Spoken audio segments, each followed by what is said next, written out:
اسلام اس صندوق میں آ گیا ہے، روزہ دار کا اللہ نے اس کی بخشش و مغفرت فرما ڈالی ہے۔ تو روزے کی قدر کرنی چاہیے، نصرت فتح علی خان جیسی قدر نہ ہو، یہ میں اکثر کہا کرتا ہوں۔ وہ کیسے؟ اس نے توبہ بھی کی تو توبہ میری توبہ قوالی پڑھ دی، چسکا بھی پورا ہوتا رہے، توبہ بھی ہو جائے، ایسی توبہ کی اللہ کو ضرورت نہیں۔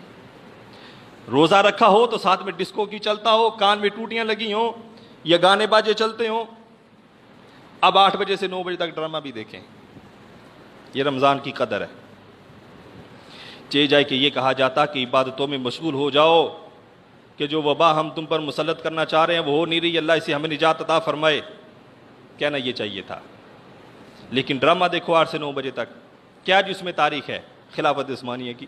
جو بزرگ اس میں دکھائے جاتے ہیں، ان بزرگوں نے یہ ساز گانے باجے نہیں دکھائے تھے کہ 8 سے 9 بجے تک ڈرامہ دیکھنا تمہیں پتہ چلے گا۔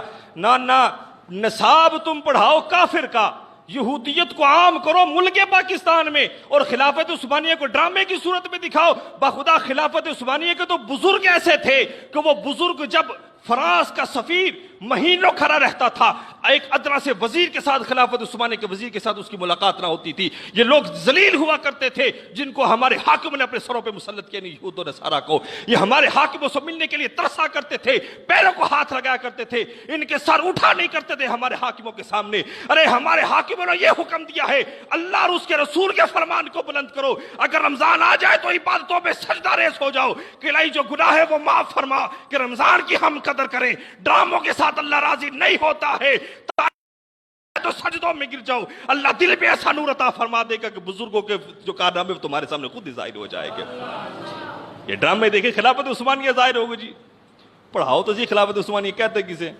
وہ پہلے بنا دیا حضرت سلطان سلیمان خان رحمت اللہ تعالی علیہ، ان کے نام پر بنایا یہودی نے، جو اس میں تھا سلطان سلیمان خان، وہ ایک خود یہودی تھا۔ یہ بنایا گیا سلطان سلیمان خان کا، اس میں یہ کردار دکھایا گیا کہ حضرت سلطان سلیمان خان رحمت اللہ تعالی علیہ وہ بس عورتوں کے جمگھٹے میں رہتے، اپنے محل میں رہتے، باہر کی ان کو خبر نہیں ہے، بس جو وزیر بتا دے وہی ان کو خبر ہے۔ اسی طرح میں وہ مر جاتے ہیں کہ شادیاں کرتے ہیں لونڈیوں کے ساتھ، ان سے ان کی اولادیں ہوتی ہیں۔ اور یہاں تک کہا گیا اس ڈرامے میں کہ جو خلافت عثمانیہ کے اگلے حاکم و فرما نروا ہوا کرتے تھے وہ لونڈیوں کی اولادوں میں سے ہوا کرتے تھے، کیونکہ سلطان سلیمان خان کی اولادیں ساری لونڈیوں میں دکھائی گئی ہیں۔ ارے سلطان سلیمان خان رحمت اللہ تعالی علیہ اسلام کے وہ خلیفہ ہیں کہ جنہوں نے ساری زندگی اسلام کے لیے جہاد میں بسر کی ہے۔ محل میں وہ کبھی کبھی آیا کرتے تھے، اکثر سرحدوں پر رہا کرتے، کفار کے خلاف ہمیشہ جہاد کیا کرتے تھے، ان کی ساری زندگی ایسے گزری ہے، محل میں تو کبھی کبھی وہ آیا کرتے تھے۔ انہوں نے دکھایا کہ سلطان سلیمان خان ایسے تھے، اور دکھایا کس نے؟ ملک پاکستان میں یہ بات دکھائی گئی ہے۔ ارے خلافت عثمانیہ کو پہلے بدنام کیا، اب پھر ڈرامے کی صورت میں دکھانا چاہتے ہو۔ ایسے خلافت عثمانیہ اجاگر نہ ہوگی، ہمارے بزرگوں کے کارنامے ایسے اجاگر نہ ہوں گے۔ اجاگر ہوں گے تو ایسے ہوں گے کہ نصاب میں ان بزرگوں کے کارنامے داخل کرو، جہاں مسٹر چپس داخل کیا وہاں پہ ان بزرگوں کو داخل کرو، پھر پتہ چلے ہمارے بزرگ کون سے ہیں۔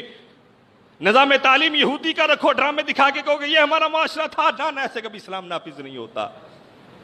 اگر ایسے اسلام نافذ ہونا ہوتا تو میرے نبی علیہ الصلوۃ والسلام نماز پڑھتے ہوئے کبھی آپ کی گلے میں چادر ڈال کے کھینچی جاتی، یہاں تک کہ سرکار کا چہرہ مبارک سرخ ہو جاتا۔ آپ سجدے میں ہوتے تو ان کی باری اوجڑی آپ کی پیٹھ مبارک پر رکھی جاتی۔ ہم کہتے کہ اگر ہم اس دور میں ہوتے تو ہم دیکھتے کون رسول اللہ صلی اللہ علیہ وسلم کی طرف آنکھ اٹھا کر بھی دیکھتا، ہم اس کی آنکھ نکال دیتے جو ہمارے نبی کی طرف آنکھ اٹھا کے دیکھتا۔ اے مسلمان، اللہ رب العزت نے کسی انسان کو فضول پیدا نہیں کیا ہے، ہر انسان کے وقت کو اللہ رب العزت نے پیدا کیا۔ آج وہی وقت ہے، ایمان سے بتا تجھے نماز سے روکا جا رہا ہے کہ نہیں روکا جا رہا ہے، جمعے سے روکا جا رہا ہے کہ نہیں روکا جا رہا ہے۔ ارے میں کافر کی تجھے بتا دیتا ہوں، جب میرے نبی نے اعلان نبوت فرمایا ظہر اور عصر کی نماز آہستہ آواز میں پڑھی جاتی تھی، اس لیے کہ کفار باہر تھے، آہستہ آواز میں نماز پڑھو۔ لوگ کفار جو تھے ڈھول بجایا کرتے تھے باہر تاکہ مسلمانوں کی عبادت میں خلل واقع ہو جائے۔ جب اس وقت آواز بلند کی میرے سیدنا صدیق اکبر رضی اللہ تعالیٰ عنہ، اس وقت ان کو دوہرے چمڑے کے جوتے کے ساتھ ان کے لبوں پر مارا گیا، یہاں تک ان کے لب ناک کے برابر آگے کے فرق معلوم نہ ہوتا تھا کہ ناک کون سا ہے لب کون سے ہے۔ میرے نبی علیہ الصلوۃ والسلام کو مارا گیا، کس لیے؟ اسلام کی سر بلندی کے لیے کہ اللہ کی وحدانیت سے روکا گیا تھا، اللہ کی عبادت سے روکا گیا تھا۔ آج وہ وقت ہے کہ نہیں ہے کہ نہیں؟ وہ وقت بول لیں، روکا جا رہا ہے کہ نہیں روکا جا رہا؟ اس وقت اپنے ایمان کو سلامت رکھ، پھر پتا چلے گا کہ صحابہ کی عظمت کیا ہے، کہ جنہوں اس وقت تلے تنہا رسول اللہ کا ساتھ دیا تھا، اپنی جانوں کے نذرانے بھی پیش کیے تھے کہ رسول اللہ جان جا سکتی ہے، آپ کے حکم سے کبھی ہم کو حکم دلی کر ہی نہیں سکتے۔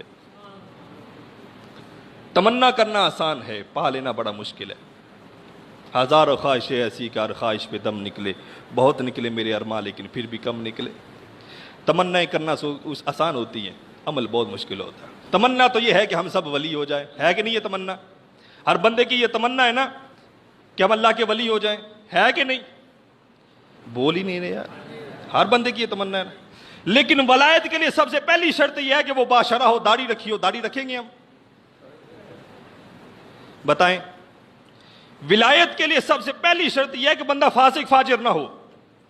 بزرگ فرماتے ہیں پانی پر چلے، ہواؤں میں اڑے، لیکن سنت کا تعارف وہ شخص ولی نہیں ہو سکتا۔ ہر شخص چاہتا ہے کہ وہ ولی بن جائے، یہ اس کی تمنا ہے۔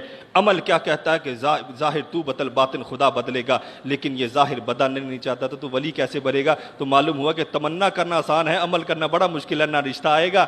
وہ کہتی ہے تو نے کیا رکھ لیا، داڑھی رکھ لی، بیوی الگ ناراض ہوگی، بچے کے کہ ہمارا ابا مولوی ہو گیا۔